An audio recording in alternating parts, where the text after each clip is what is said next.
You are hereby fined $50,000 for an unsightly impoundment structure on your property. That's the letter the HOA president slid into my mailbox on a Tuesday in May. The structure was an 1872 earthen dam my great-great-grandfather built to power a grist mill. The mill has run on this property for 153 years. The fine was a fabrication. Lucinda Marbury wanted the dam gone, so her husband's development company could build 30 luxury homes on the dewatered pond bed. So I did what she asked. I filed the proper Vermont stream alteration permit. I removed the dam legally over 3 days. Then a 25-year storm event dumped 5 inches of rain on the Lamoille watershed in July. 23 Maplebrook Reserve homes flooded that night. The dam she had demanded I remove was the only thing that had been protecting them. Tell me below, would you have fought the fine in court or filed the permit? The Withington place sits on the south bank of Beaver Branch in northern Lamoille County, Vermont, 12 miles east of the village of Hyde Park, on a town road that has been called Withington Mill Road since 1884. 180 acres of mixed northern hardwood, sugar maple, beech, yellow birch, hemlock, running from the high ground above the mill pond down to the alder swamp where the branch meets the lower Lamoille tributary. The center of the property is a 14-foot earthen dam my great-great-grandfather, Hosea Withington, built in 1872 to power a grist mill he ran commercially until 1958. The mill still runs. I rebuilt it between 1990 and 2005 with my own hands, and I run it every Saturday from May through October as a heritage demonstration site for the Vermont Historical Society. My great-great-grandfather bought the original parcel in 1804 with the savings from 6 years of carriage building in Brattleboro. The deed has been in the family for 221 years. I'm Beckett Withington. I'm 64. I worked 30 years as a master millwright restoring water-powered mills across New England. Grist mills, sawmills, woolen mills, and the occasional fulling mill. I sat on the Vermont Historical Society's Preservation Board from 2008 to 2022. I drafted the state's millwright apprenticeship curriculum in 2014. I retired from active restoration work in 2022, though I still consult on 3 or 4 projects a year for the New England Mill Preservation Alliance. My first wife, May, passed in November of 1996 from ovarian cancer. She was 36. Our son Tarquin was 8 years old. I raised him alone in the mill house for the next 22 years. In 2016, I married Neve, who was widowed in 2010 when her husband Declan succumbed to multiple sclerosis after a long fight. Neve ran the Vermont Maple Sugar Makers Association for 28 years and retired the same year I did. She is 57. She makes our maple syrup every March on a wood-fired evaporator her late father built in 1962. She wears a wool barn coat that belonged to her grandfather and a pair of leather work gloves she got for her birthday in 1989. Tarquin is now 36. He is an artisan blacksmith. He lives in the converted carriage house at the back of the property and forges replacement parts for working mills across New England: gears, pinions, pintles, Watergate hardware. He has May's eyes and my hands. Neve's daughter Aoife is 28, lives in Boston, and works as an associate at a Beacon Hill law firm. She visits at Thanksgiving and on the second Saturday of every August for sugar on snow at the mill. In the spring of 2019, a developer named Quentin Marbury broke ground on a luxury subdivision called Maplebrook Reserve at Lamoille Falls. The development sits on a 63-acre parcel 3/4 of a mile downstream from our dam, on the south side of the lower Lamoille tributary, where it widens into a slower-moving pool. 80 homes, brick fronts, white columns, a community kayak dock at the bottom of the development. Quentin Marbury's wife, Lucinda, took over the Maplebrook Reserve HOA presidency the day Phase 1 handed over to the residents in 2020. She drove a pearl-white Range Rover Velar with a Maplebrook Reserve sticker on the rear window and a vanity plate that said, Lucinda M. She introduced herself to me in the summer of 2020 by way of a polite letter suggesting we coordinate stream management between our properties. I wrote her a polite letter back, saying my dam had been managing the stream since 1872 and required no coordination. That was the last polite letter I received from Lucinda Marbury. The first formal complaint from the Maplebrook Reserve HOA arrived in October of 2021. It was titled, Notice of Adjacent Watershed Management Concern. It cited my mill pond's water level as fluctuating in a manner inconsistent with downstream community aesthetic expectations. It requested that I coordinate with the HOA board to maintain a consistent visual pond elevation through the summer months. I read it twice. The water level in a Vermont mill pond fluctuates by design. The dam has a stepped sluice gate that releases water at controlled rates to feed the mill wheel when it is operating, and to maintain healthy summer flow when it is not. The level varies by 8 to 14 inches over the course of any given summer, depending on rainfall, evaporation, and how many tours I am running through the mill. I wrote Lucinda Marbury a polite letter back, explaining the basic hydraulics of a Vermont grist mill operation. She did not reply. What I received the following March was a second letter. This one was on Maplebrook Reserve HOA letterhead. It demanded that I voluntarily lower my mill pond by 30 inches in the interest of maintaining downstream view corridors and reducing visual stagnation at the upper edge of community property. The HOA had no jurisdiction over my dam, my pond, or my mill. The HOA had no easement, no contract, and no Vermont statutory authority of any kind to demand that I lower water levels on my own land. The letter was, in every meaningful sense, a fiction. I declined the request. In June of 2022, the Maplebrook Reserve HOA newsletter ran a piece titled "Adjacent Watershed Tensions, a Note from Your Board." It described, in a soft cursive font, a longtime adjacent landowner whose continued refusal to coordinate watershed management has created uncertainty about the visual integrity of the community's lower meadow corridor. It did not name me. It didn't have to. By the end of 2022, 3 Maplebrook Reserve residents had taken to driving past the foot of my driveway in their boats that they would launch at the community kayak dock and pole upstream until they bumped against the spillway of my dam. Each of them would photograph the dam, photograph the pond, photograph the mill, and drive home. None of them spoke to me.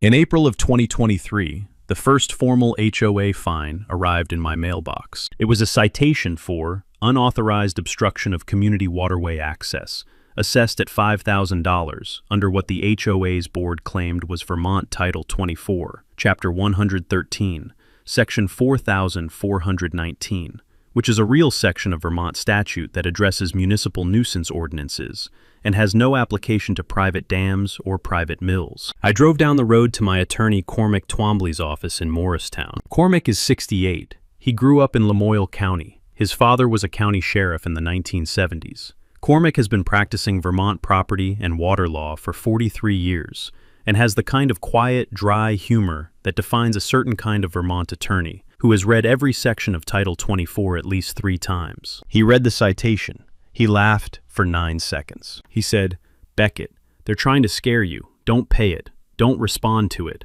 Let them try to enforce it. They cannot." I followed his advice. In November of 2023, a second fine arrived.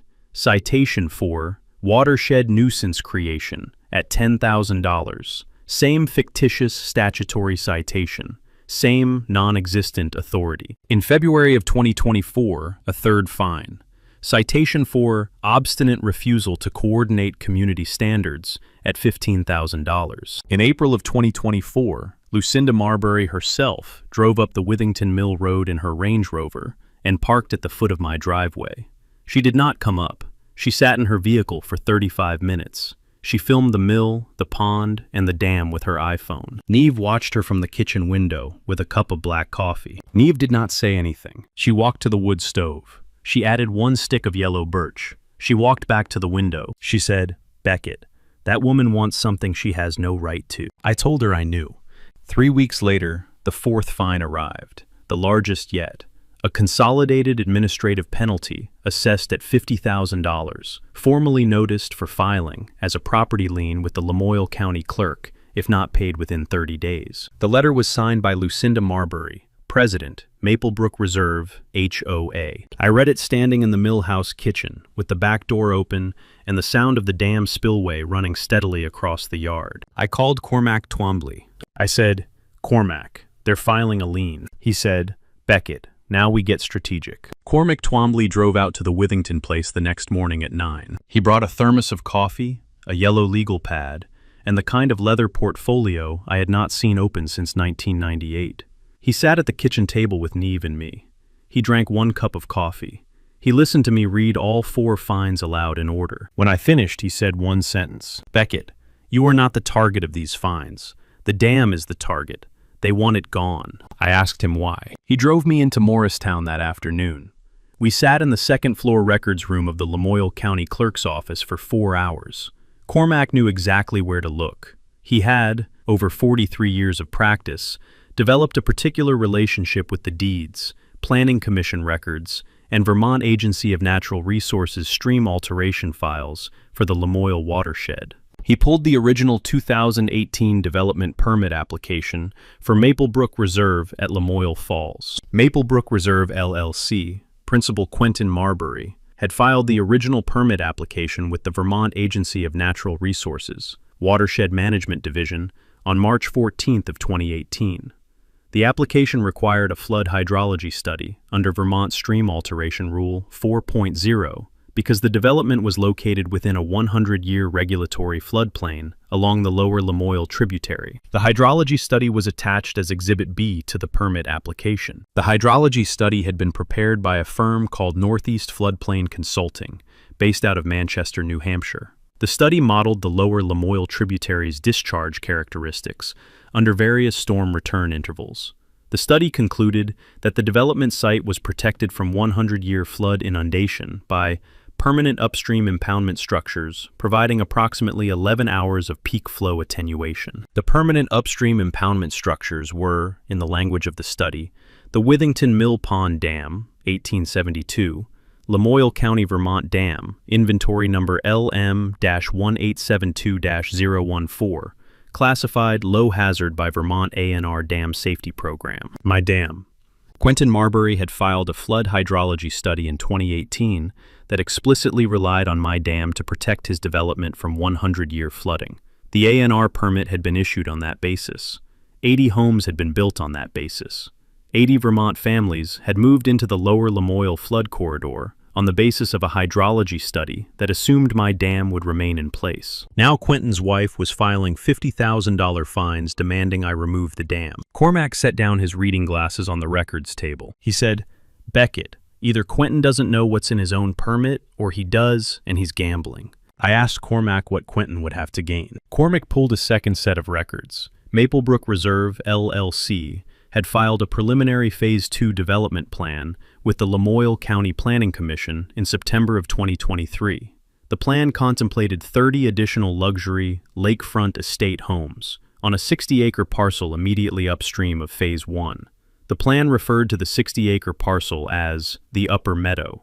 The 60-acre parcel was, on the proposed Phase 2 site plan, located directly on top of what was currently the bed of my mill pond. The plan assumed the pond would not exist by 2026. It assumed my dam would be gone. I sat in the records room of the Lamoille County Clerk's office, with my own breath sounding loud in my ears. Cormac said, "Beckett, they are trying to drive you to remove your own dam so they can develop the dewatered pond bed. They never planned to enforce the fines. They were trying to make you cave." I asked him what would happen if I did remove the dam. He looked at me for a long second. He said, "If you remove the dam properly, under a Vermont Stream Alteration Permit, with ANR oversight, with full documentation, your liability would be zero. The development downstream, however, would be sitting in a 100-year flood corridor, with no upstream attenuation.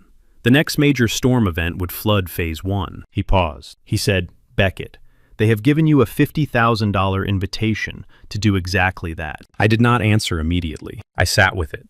Then I said one sentence. "Cormac, let's accept the invitation." I called Thora Westbrook the next morning. Thora had been the Vermont Agency of Natural Resources Dam Safety Program Director for 19 years. She was 61. She and I had worked together on the inspection and certification of 17 historic mill dams across the state between 2009 and 2022. She knew the Withington Dam by inventory number, by structural type, by spillway capacity, and by date of last inspection. She owed me precisely 2 favors for the 2 times I had pulled my Saturday afternoons to help her train new dam inspectors at restoration sites. I told her what I needed. She was quiet for 9 full seconds. She said, "Beckett, are you sure?" I told her yes.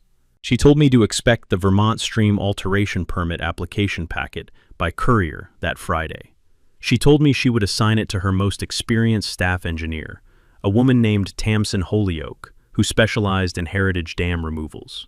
She told me Tamsin would walk the site with me by the end of the following week. I asked Thora one more question. I asked her what would happen, hydrologically, to the lower Lamoille tributary downstream of my dam if I removed it. She thought about it for a long minute. She said, Beckett, under a 50-year storm event, the lower tributary would jump its banks at Maplebrook Reserve's southern boundary. Some of the homes built at the lowest elevations would flood, possibly 20 to 30 of them, depending on the storm and the time of year. I thanked her. I hung up. I sat at the kitchen table with Neve. I said, Neve, if I take down the dam, 20 to 30 Maplebrook Reserve homes will flood the next time we get a 50-year storm. She drank her coffee. She thought about it. She said, Beckett, they built their homes in a flood corridor on the assumption that your dam would always be there. They were the ones who lied to the state to get the permit. They were the ones who fined you $50,000 to make the dam disappear. They have spent 4 years pushing you toward this. Are you their conscience? I did not say anything. She poured me a fresh cup. She said, Beckett, take down the dam. Do it properly. Do it on the record. Let the state issue the permit. Let nature take the next step. I called Cormac Twombly the next morning and told him to proceed. The Vermont Stream Alteration Permit application packet arrived from ANR by FedEx that Friday. Cormac and I spent 12 hours over the weekend completing it. Thora's staff engineer Tamsin Holyoke walked the dam with me on Tuesday morning.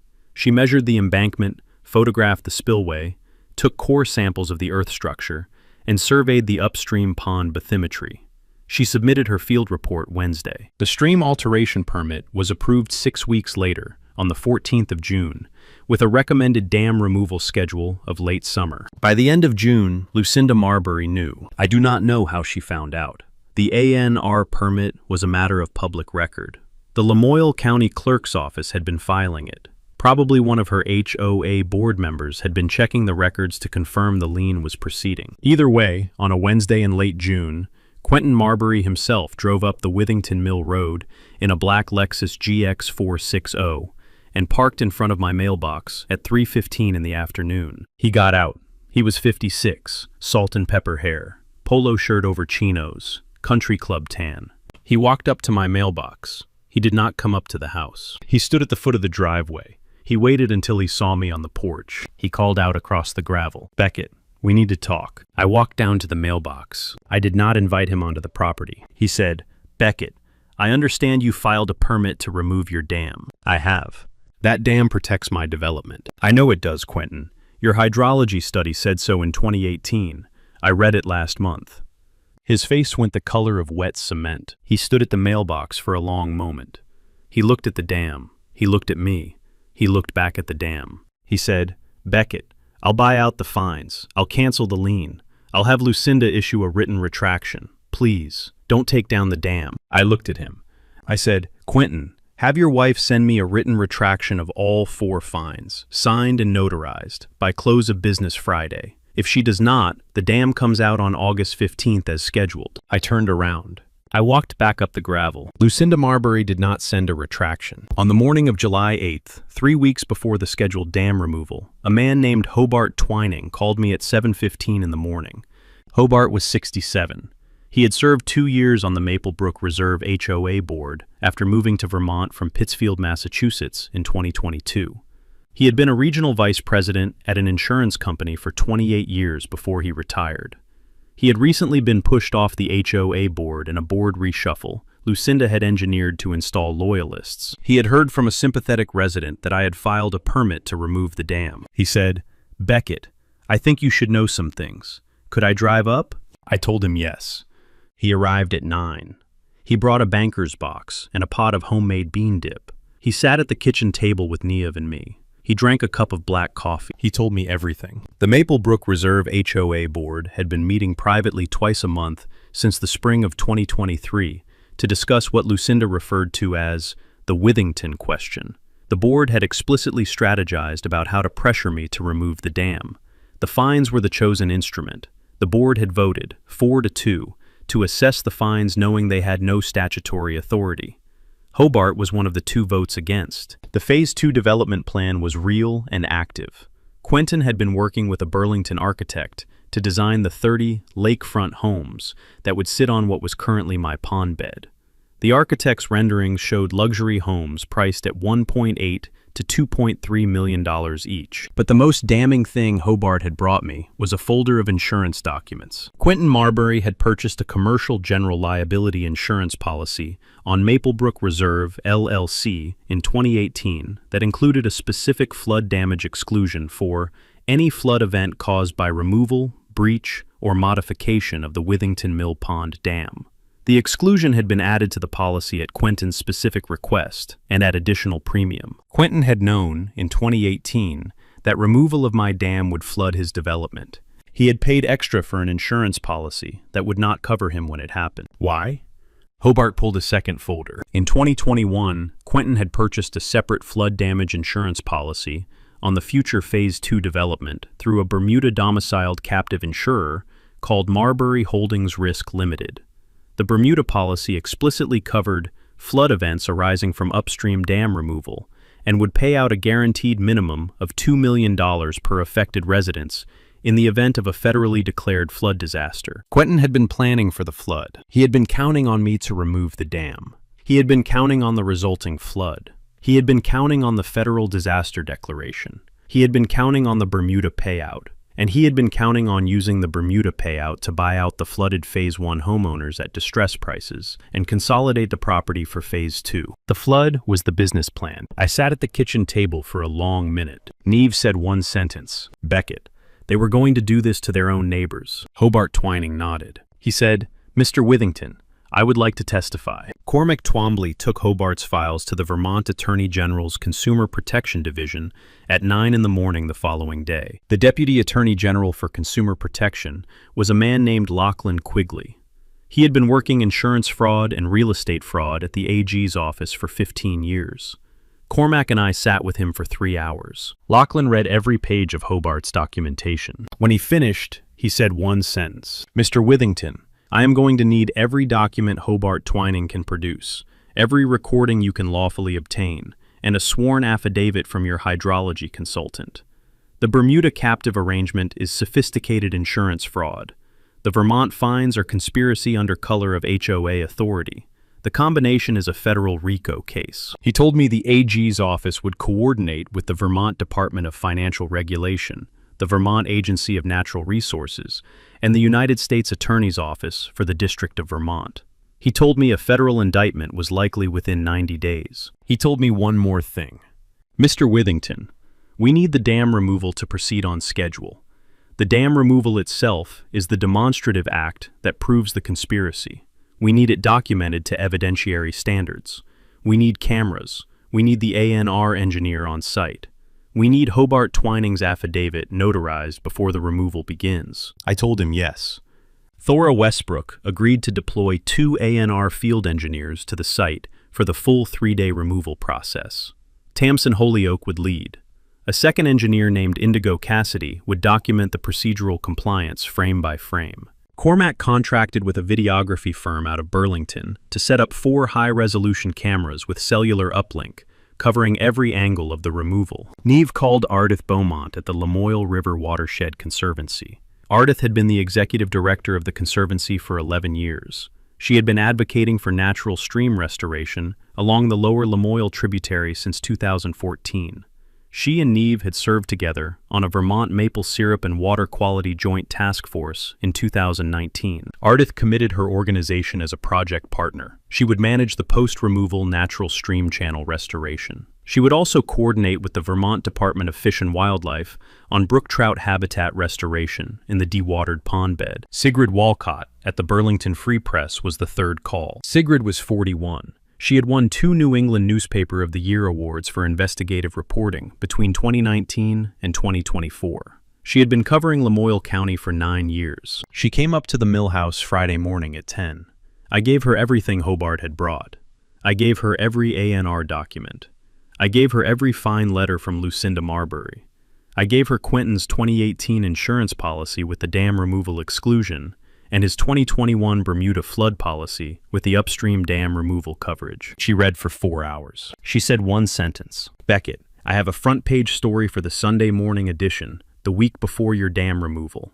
Are you ready for that?" I told her yes. The story ran on July 20th. The headline was, "Vermont developers' Bermuda insurance suggests flood was always the plan." The story was 4,200 words. It named Quentin Marbury, Lucinda Marbury, and Maplebrook Reserve LLC. It documented the fines, the hydrology study, the Phase 2 development plan, and the Bermuda captive insurance arrangement. It quoted Hobart Twining on the record. It hit doorsteps in Lamoille County on a Sunday morning. By Sunday afternoon, the Vermont Attorney General's office had filed an emergency civil action seeking a freeze on Maplebrook Reserve LLC's assets. By Monday morning, Quentin Marbury's commercial real estate lender, Vermont Mutual Trust Bank, had frozen his credit lines. By Tuesday afternoon, the Burlington branch of the FBI Public Corruption Squad had subpoenaed the Bermuda captive insurer's records. By Wednesday, 3 of the 4 Maplebrook Reserve HOA board members had publicly resigned, citing the article. Lucinda Marbury did not resign. By Friday, August 13th, the dam removal was scheduled to begin at 6 in the morning on Monday, August 15th. I sat on the porch with Neve Sunday evening. The sun went down behind the hardwood ridge. The frogs called from the mill pond. Tarquin's anvil clanked in the carriage house. He was forging a commemorative iron plaque for the dam, a brass inlaid piece that would be set in stone at the restored stream bank after the removal was complete. Neve poured us each a small glass of maple-aged Vermont rye. She raised her glass. She said, "To Hosea, and to the man who knew when to take down what he had been keeping up." We touched glasses. The frogs kept calling. In the 11 days between the Sunday Free Press story and the scheduled dam removal, Lucinda Marbury made 4 serious mistakes. The first arrived in Vermont Superior Court on Tuesday morning. Maplebrook Reserve HOA filed an emergency civil action seeking a temporary restraining order against the dam removal. The complaint alleged that I had engaged in coordinated efforts to weaponize Vermont environmental regulations to inflict mass property damage on the Maplebrook Reserve community. The judge assigned to the case was Honorable Galen Trowbridge, who had served on the Lamoille County bench for 26 years and who happened to have been my high school classmate at Hyde Park Union High School in 1979. Judge Trowbridge denied the TRO from the bench at 3:45 Tuesday afternoon. He cited my fully approved Vermont stream alteration permit, my landowner rights under Vermont's water law, and the HOA's prior fines, explicitly demanding the dam's removal. He added a stern paragraph to his order, admonishing Lucinda Marbury for filing in bad faith after having demanded the same action for 2 years. He awarded Cormac Twombly $22,000 in sanctions. The second mistake arrived on Thursday afternoon, when Lucinda Marbury organized a Maplebrook Reserve resident protest at the foot of my driveway. 14 residents in matching Navy Maplebrook Reserve polos showed up with hand-painted signs that read, "Save our homes, stop the dam removal," and one that just said, "Beckett, don't," in red marker. I watched them from the porch. They protested for 41 minutes. Neve walked down the gravel drive at 3:28 in a wool barn coat she had owned since 1991, and a pair of leather work gloves. She did not carry a sign. She did not speak loudly. She walked to the head of the protest. She stopped 6 feet from Lucinda Marbury. She said one sentence, slow enough that the local cable news crew that had shown up for the protest could film it. "Mrs. Marbury, you spent 4 years sending letters demanding my husband remove this dam. He is doing what you asked. Go home." She turned around. She walked back up the driveway. The protest dispersed at 4:06. The third mistake came on Friday morning at 6 a.m. when Quentin Marbury arrived at Burlington International Airport with a carry-on bag, a leather briefcase, and a one-way Air Canada ticket to St. George's, Bermuda. The FBI Public Corruption Squad was waiting at the gate. Quentin Marbury was placed in federal custody at 6:43 on charges of wire fraud, conspiracy, insurance fraud, and obstruction of a federal investigation. The leather briefcase contained $23,000 in cash and the original Bermuda captive insurance certificate. Lucinda Marbury was not at the airport. She had refused to leave Vermont with him. By Friday evening, the Vermont Attorney General's office had unsealed a formal indictment naming Lucinda Marbury, Quentin Marbury, 3 Northeast Floodplain Consulting hydrology engineers who had signed the fraudulent 2018 study, and 2 Bermuda-based attorneys. The fourth mistake came on Sunday evening, August 14th, at 9:15. Lucinda Marbury, having had everything stripped from her over the previous 72 hours, drove her Range Rover Velar up the Withington Mill Road and parked at the dam itself. She did not get out at first. She sat in the driver's seat for 40 minutes. Then she got out. She walked to the spillway. She stood at the edge of the mill pond. I watched her from the porch through binoculars Neve had given me for my 60th birthday. She picked up a rock. She threw it into the pond. She picked up a second rock. She threw it. She picked up a third rock and tried to throw it at the spillway gate. It missed. She started to cry.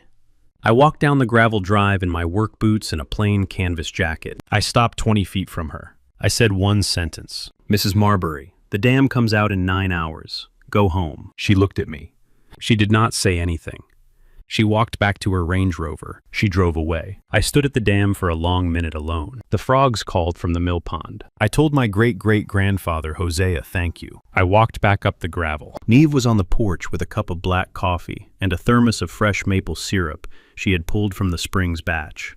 She said, "Beckett, tomorrow." I said, "Tomorrow, Neve." We sat there on the porch until the moon cleared the hardwood ridge. Monday morning at 5:30. The sun rose over the hardwood ridge at 6:01 Eastern Daylight Time. I had been awake since 4. Neve was in the kitchen making oatmeal with maple syrup from her father's evaporator. Tarquin had been at the forge since 2:30, preparing the commemorative iron plaque. The 4-camera videography rig had been set up since Sunday afternoon.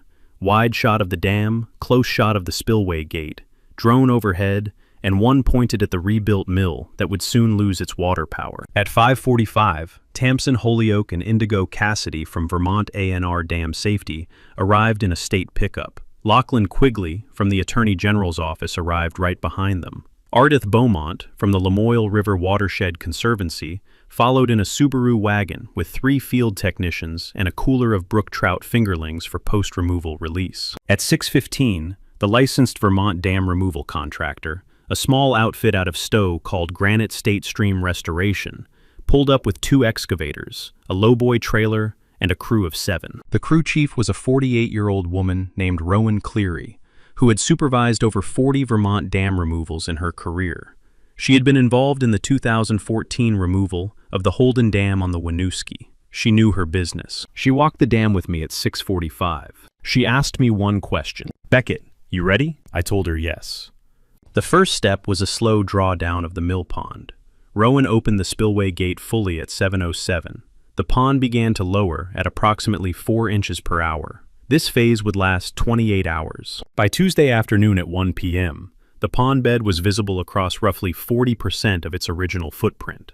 The remaining water was confined to the original stream channel where Beaver Branch had run before my great-great-grandfather built the dam in 1872. At 3 p.m. Tuesday, Ardith's crew began releasing brook trout fingerlings into the newly exposed stream channel, 87 fish in total. Each one had been raised at the Lamoille Hatchery on White's Brook outside Roxbury.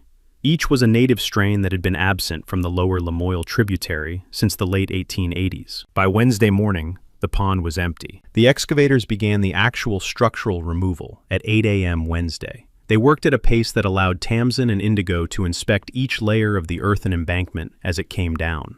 Soil samples were taken every 6 inches. The original 1872 stone keyway was photographed, documented, and preserved in place at the bottom of the excavation. The dam was structurally removed by Thursday evening at 5 p.m. By Friday at noon, the natural stream channel had been graded into a meandering, low-flow path that mimicked Beaver Branch's pre-1872 course. Native vegetation was planted along the banks by a crew of Lamoille River Watershed Conservancy volunteers, including 6 high school students from the Stowe Mountain School. Beaver Branch began running freely through the property for the first time in 153 years. I stood on the porch Friday evening with Neve and Tarquin and a glass of maple-aged Vermont rye. We watched the new stream catch the late evening light. Tarquin set the brass inlaid iron commemorative plaque he had forged in stone at the bank Saturday morning. The plaque read, "Withington Mill Dam, built 1872 by Hosea Withington, removed 2025 by his great-great-grandson Beckett, returned to Beaver Branch. That same Saturday afternoon, the National Weather Service Burlington office issued a flash flood watch. A slow-moving low-pressure system was tracking up from the Carolinas. Saturated soil conditions across the Lamoille watershed. Predicted rainfall accumulation Sunday night through Monday morning, 4 to 7 inches. The 50-year storm event was forecast for Sunday into Monday, 24 hours after the Withington Mill Dam ceased to exist. I sat on the porch with Neve. She said one sentence. "Beckett, they are about to find out what your dam was for." I said, "Yes, ma'am." The storm started Sunday evening at 6. The first inch of rain fell between 6 and 8. By 10, the National Weather Service had upgraded the watch to a flash flood warning for the entire lower Lamoille tributary. By midnight, the second inch had fallen. The lower Lamoille tributary, at the upstream edge of Maplebrook Reserve, crested its bank at 1:47 Monday morning. I had been awake on the porch since 10 Sunday night listening to the radio. The first emergency call to the Lamoille County Sheriff's Office came at 2:09.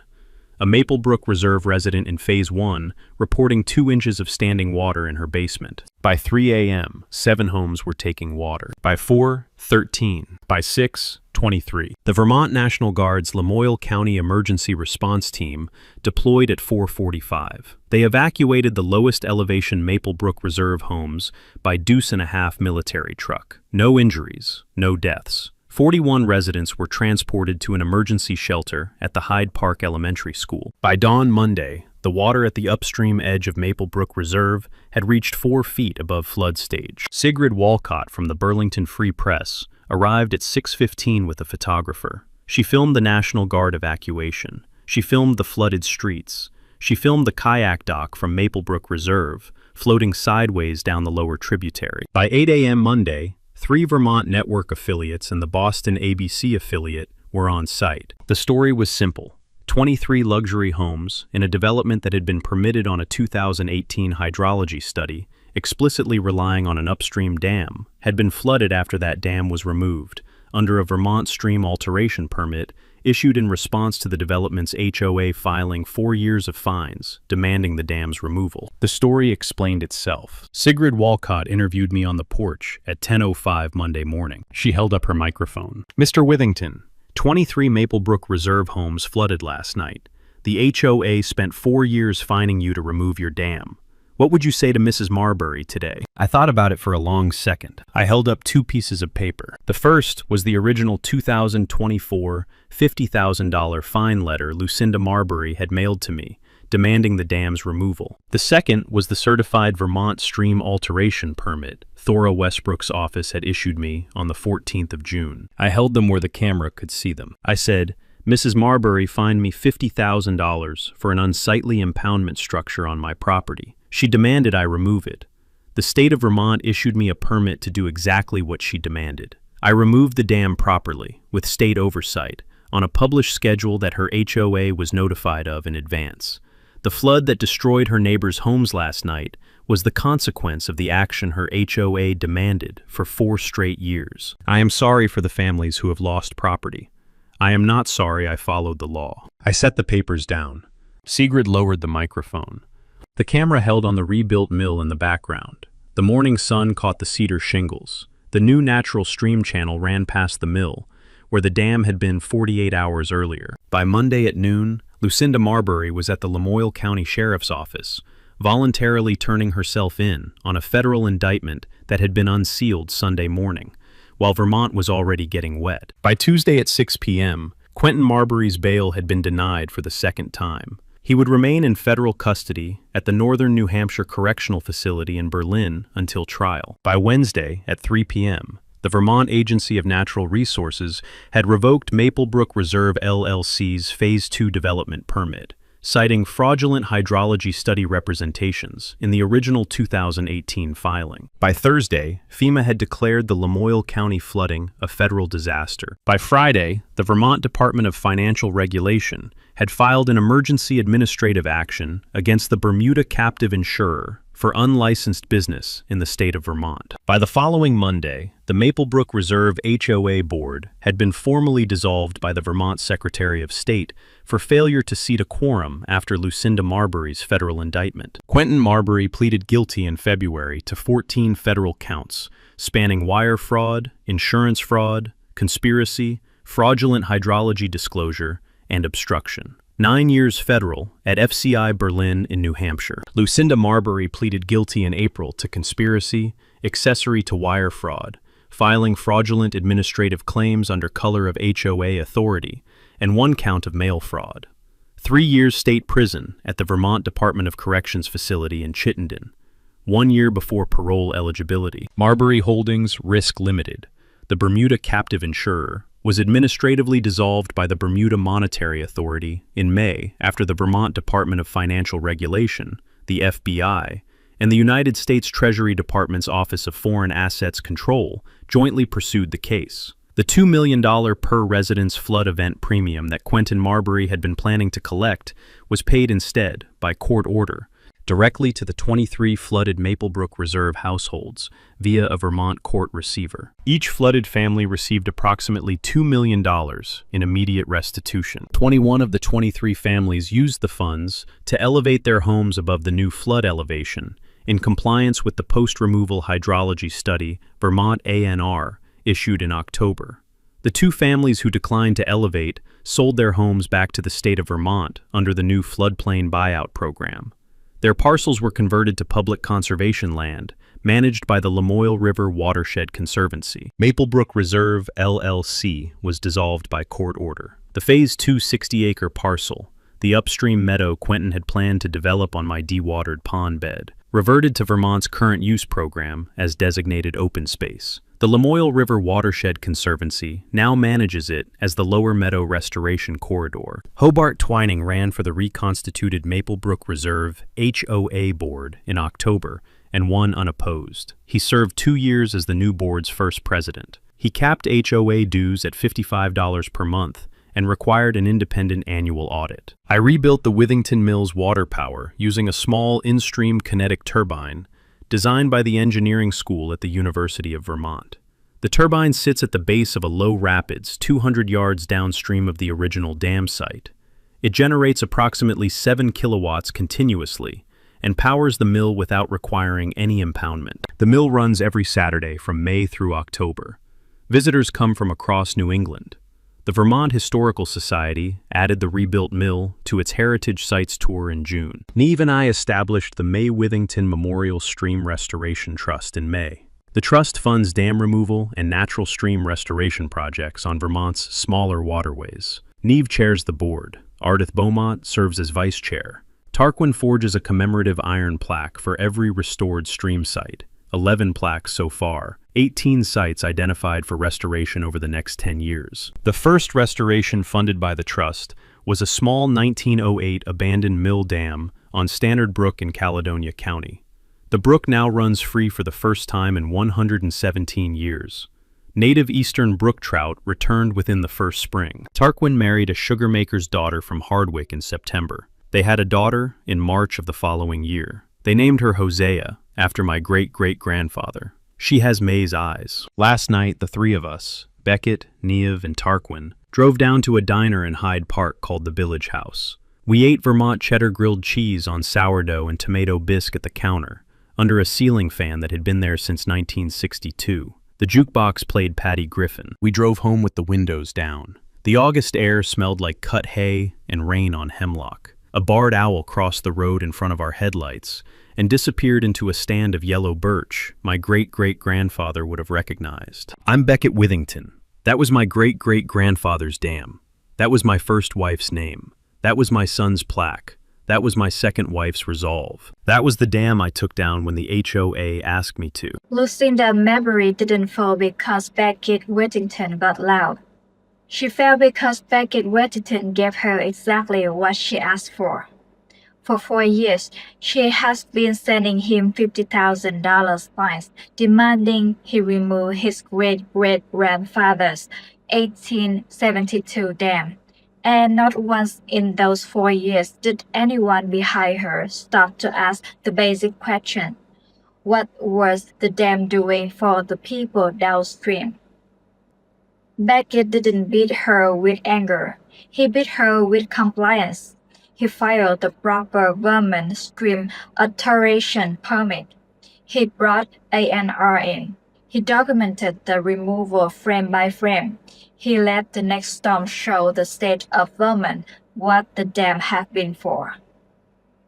If you ever had an HOA decide they could fine you for something they actually wanted you to do, drop your story in the comments. We hear each other. Hit subscribe. Next week, we head to Coastal Maine, where an HOA tried to bulldozer a man's family lobster pound. Turns out the lobster man's grandfather wrote the state harbor master regulations.